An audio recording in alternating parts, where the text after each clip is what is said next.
Dear students, yesterday we had learned about matter, and on the basis of physical property, matter is divided into three parts: solid, liquid, and gas. As we know, all the matters are made up of tiny particles, and that tiny particles are called atoms or molecules. सभी matter छोटे छोटे कणों से मिलकर बने होते हैं, और उन कणों को, उन पार्टिकल्स को हम या तो एटम कहते हैं या मॉलिक्यूल कहते हैं। तो यहाँ हम लोग इसको क्लियर कर लें, एटम क्या होता है और मॉलिक्यूल क्या होता है। तो एटम और मॉलिक्यूल तो हम लोग को बाद में पढ़ने के लिए मिलेगा, बट इसको हम लोग यहाँ कंसीडर कर रहे हैं समझने के लिए। An atom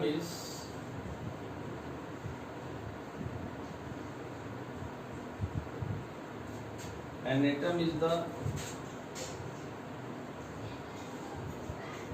smallest particle of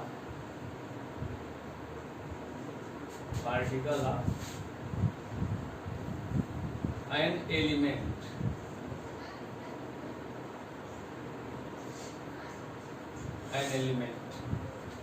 element किसको कहते हैं? एलिमेंट एक ऐसा मैटर होता है जिसमें एक ही तरह के एटम्स होते हैं। जैसे मानिए सोडियम है, आयरन है, क्लोरीन, ब्रोमीन, आयोडीन, लेड है। 118 एलिमेंट अभी तक काउंट किए गए हैं, खोजे जा चुके हैं। तो an atom is the smallest particle of an atom. H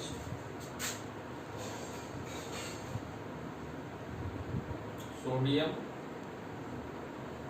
potassium, chlorine, iron, lead, etc.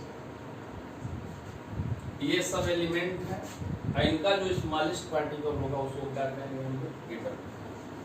फिर मॉलिक्यूल क्या है?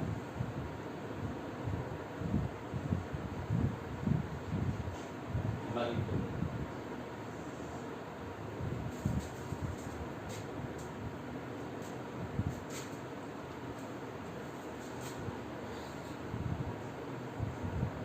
a molecule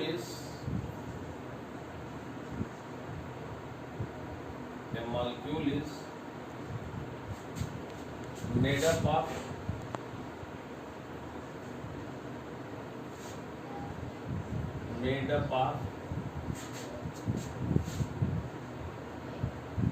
two or more atoms.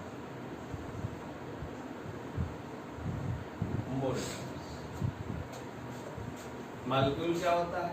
A molecule is made up of two or more atoms. कोई molecule क्या होता है? या तो उसमें 2 एटम्स होंगे, मिनिमम 2 एटम्स होंगे, या 2 से अधिक भी हो सकते हैं। जैसे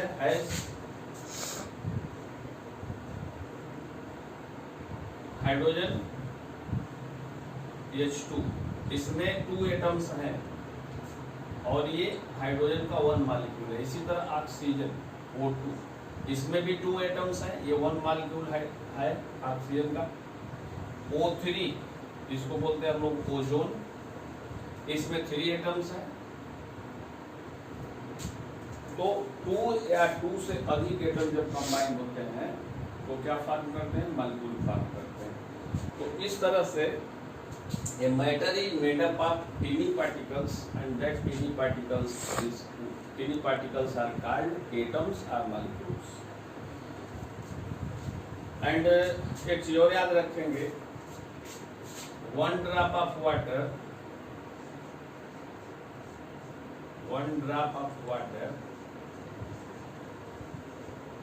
contains 10 to the raise 21 atoms.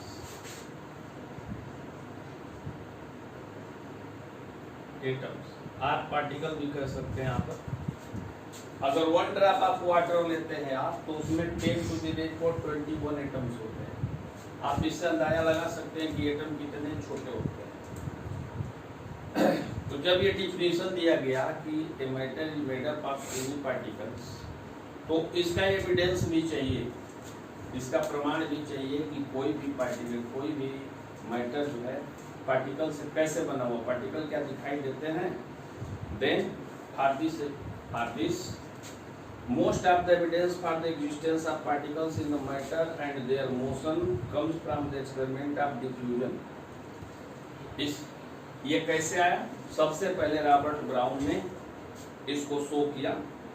जैसे आप पोटेशियम परमैंगनेट ले लें KMnO4, और इसको वाटर में अगर आप डिजॉल्व कर देते हैं तो आप देखेंगे, यहाँ फिगर में बना हुआ पेज नंबर 2 पे अगर देखेंगे आप, when a crystal of potassium permanganate is placed in a beaker of water, the water slowly turns purple on its own। अगर उसमें आप पोटेशियम परमैंगनेट डिजॉल्व कर देते हैं वाटर में, तो देखेंगे उस वाटर का कलर क्या हो जाएगा, पर्पल कलर हो जाएगा। इवन विदाउट स्टीयरिंग, बिना उसको हिलाए, बिना उसको मिक्सअप किए आप देखेंगे तो पूरा वाटर का कलर पर्पल हो जाएगा। Thus, spreading of purple color of potassium permanganate in the whole water of beaker can be explained as follows। जो पोटेशियम परमैंगनेट का क्रिस्टल होता है, जो टुकड़ा होता है, ये छोटे छोटे कणों से मिलकर बना होता है, टेनी पार्टिकल से मिलकर बना होता है। And the particles of potassium permanganate are purple coloured, whereas the particle of water are colourless. Water का जो पार्टिकल्स होता है, जो एटम होता है, वो कलरलेस होता है। वाटर का जो कलर होता है वो कलरलेस होता है, और पोटेशियम परमैंगनेट का जो कलर होता है वो पर्पल होता है। और जब वो वाटर में डिजॉल्व होता है, when the potassium permanganate crystal is put in water, its particle is separate from one another। तो इसके पार्टिकल्स क्या होते हैं, जिनके अंदर बाइंडिंग होती है वो बाइंडिंग खत्म हो जाती है। जो पार्टिकल्स के बीच में बाइंडिंग होती है वो बाइंडिंग खत्म हो जाती है, और वाटर में कम्प्लीटली वो डिजॉल्व हो जाते हैं। डिजॉल्व होने की वजह से पूरे वाटर का कलर क्या हो जाता है, पर्पल हो जाता है।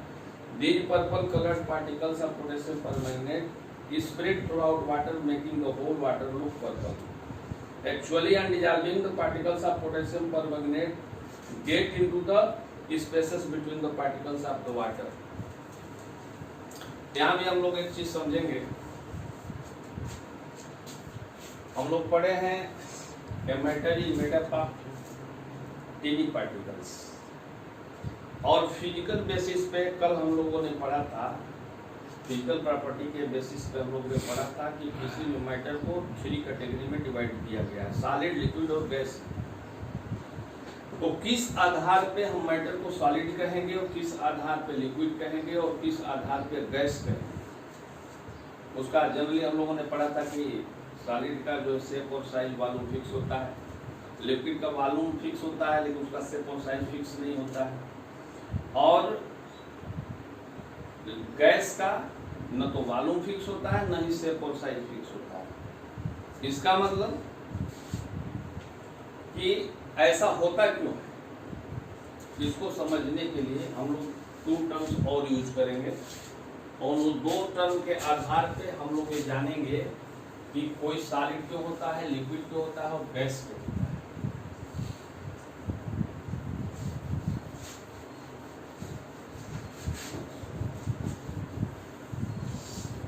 हम लोग आगे इसी चैप्टर में पढ़ेंगे काइनेटिक थ्योरी, तो काइनेटिक थ्योरी पढ़ेंगे, उसके पहले हम लोग ये 2 टर्म समझ लें।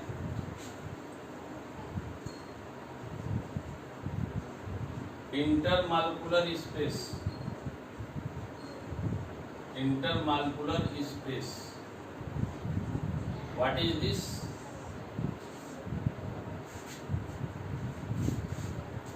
The space between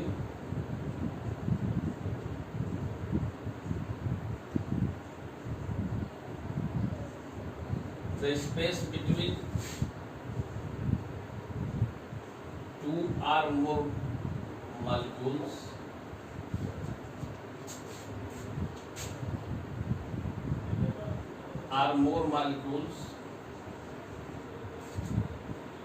is called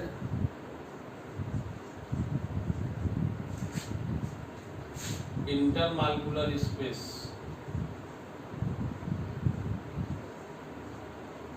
intermolecular space.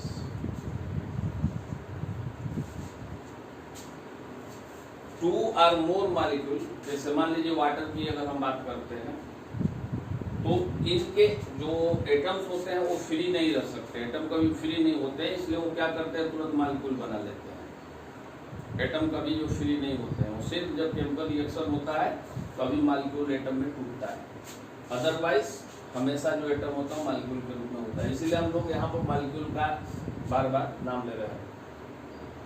जैसे मान लीजिए कोई सॉलिड है, सपोज करिए सॉलिड है,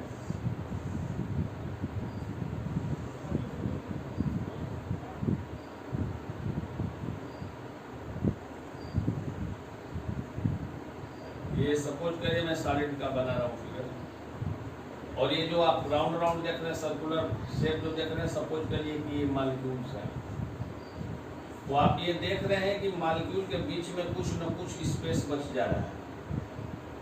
ये बहुत लेस स्पेस इसमें बचता है, और जो स्पेस है इसी स्पेस को कहते हैं हम लोग इंटरमॉलिक्यूलर स्पेस, माने space between two molecule is called intermolecular space. ये सॉलिड में बिल्कुल कम होता है, जो इंटरमॉलिक्यूलर स्पेस होता है वो सॉलिड में बिल्कुल ही कम होता है, बिल्कुल नहीं के बराबर होता है। इसीलिए किसी भी सॉलिड को आप प्रेस करते हैं तो उसका शेप और साइज आप चेंज नहीं कर सकते।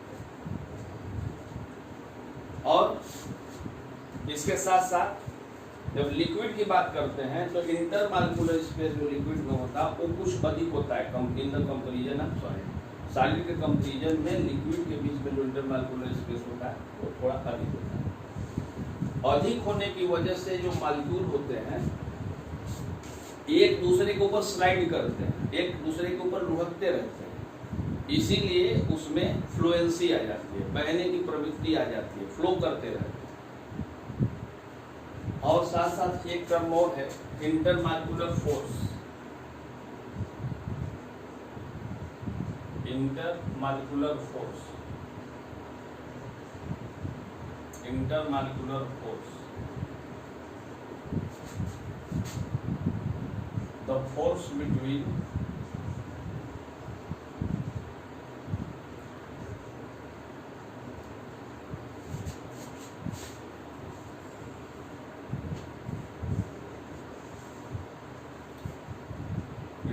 two or more molecules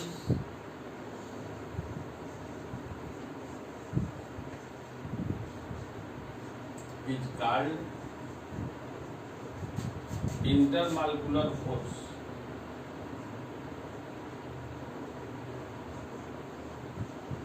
intermolecular force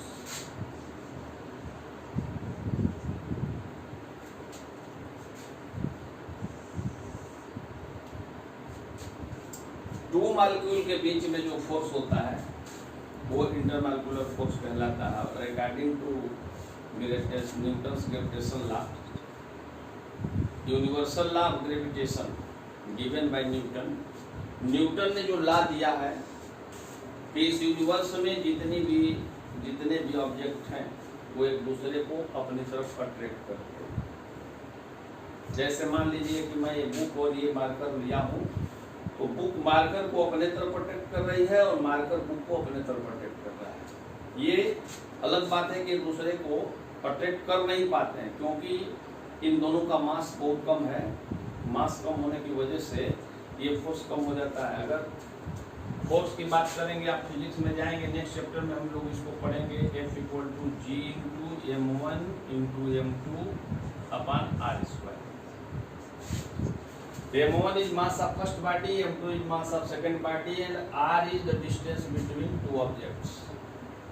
जो टू बॉडीज का हम नाम लिए हैं और दोनों ऑब्जेक्ट के बीच में जो डिस्टेंस है उसको r से डिनोट किया गया है। ये जो g है ये ग्रेविटेशनल कांस्टेंट है। तो जिस बॉडी का मास जितना अधिक होगा वो फोर्स उतना ही अधिक होगा, और मास जितना कम होगा वो फोर्स उतना ही कम होगा। और साथ में उन दोनों के बीच में डिस्टेंस जितनी कम होगी वो फोर्स उतना ही कम होगा, और ये जितना ही अधिक होगा डिस्टेंस जितना ही डिस्टेंस कम होगा फोर्स उतना अधिक होगा, और डिस्टेंस जितनी अधिक होगी वो फोर्स उतना ही कम होगा। तो मॉलिक्यूल जब आपस में ये सटे रहते हैं, इनमें जो इंटरमॉलिक्यूलर फोर्स होता है वो काफी अधिक होता है, एक दूसरे को अपने तरफ खींचते रहते हैं। इसकी वजह से सॉलिड का हम शेप और साइज चेंज नहीं कर सकते। बहुत जबरदस्ती करने को उनका शेप और साइज चेंज होता है, या तो कभी कभी वो ब्रेक हो जाते हैं, टूट जाते हैं। जैसे मान लीजिए कोई आप पत्थर का टुकड़ा ले लें और उसका शेप साइज अगर चेंज करना चाहें तो या तो आप हैमर से मार कर उसको तोड़ देंगे, या वाटर वगैरह में डाल के बहुत अधिक टेम्परेचर पर उसको हीट करें तो उसको लिक्विड में चेंज कर सकते हैं, बहुत ज़्यादा हीट करने को।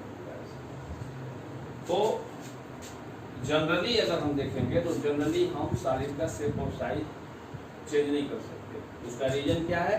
इंटरमॉलिक्यूलर स्पेस बहुत कम होते हैं, और इंटरमॉलिक्यूलर स्पेस कम होने की वजह से उनके बीच में जो फोर्स अप्लाई होता है, जो इंटरमॉलिक्यूलर फोर्स होता है वो काफ़ी हाई होता है, काफ़ी पावरफुल होता है, बहुत अधिक होता है।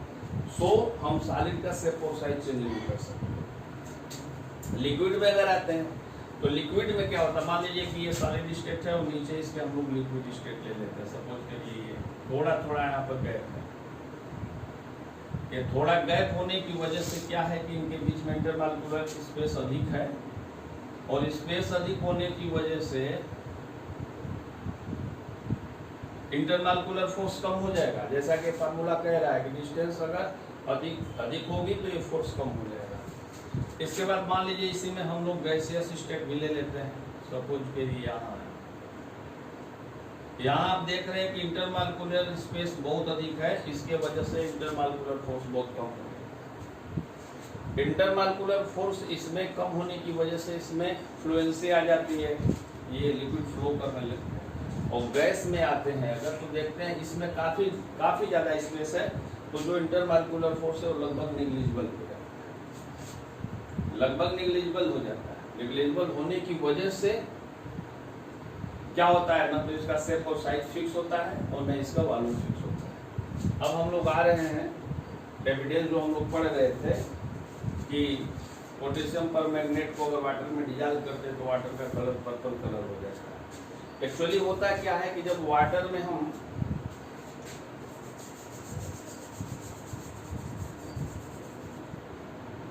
सपोज करिए ये बीकर है और इसमें हम लोग वाटर लिए, ये वाटर लिए,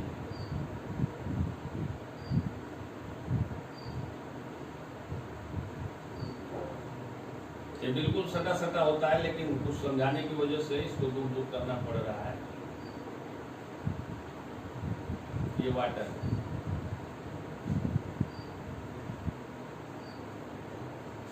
और जब इसमें हम पोटेशियम परमैंगनेट डालते हैं, जब वो डिजॉल्व होता है तो इनके बीच में जो ये गैप है दो मॉलिक्यूल के बीच में, ये सपोज करिए कि ये पोटेशियम परमैंगनेट के जो है मॉलिक्यूल इसमें आ जाते हैं, ये इसके बीच में ये चले आते। तो अगर कंप्लीटली जब डिजॉल्व हो जाते हैं ये, तो हमको ये दिखाई भी नहीं देते, सिर्फ इनका कलर दिखाई देता है। जैसा घर पे आप लोग शुगर सॉल्यूशन शरबत बनाते हैं चीनी का, तो चीनी का जब शरबत बनाते हैं तो डिजॉल्व करने के बाद हमको चीनी दिखाई नहीं देती है, सिर्फ वाटर का हल्का कलर चेंज हो जाता है, हल्का पीला ब्राउनिश कलर हो जाता है।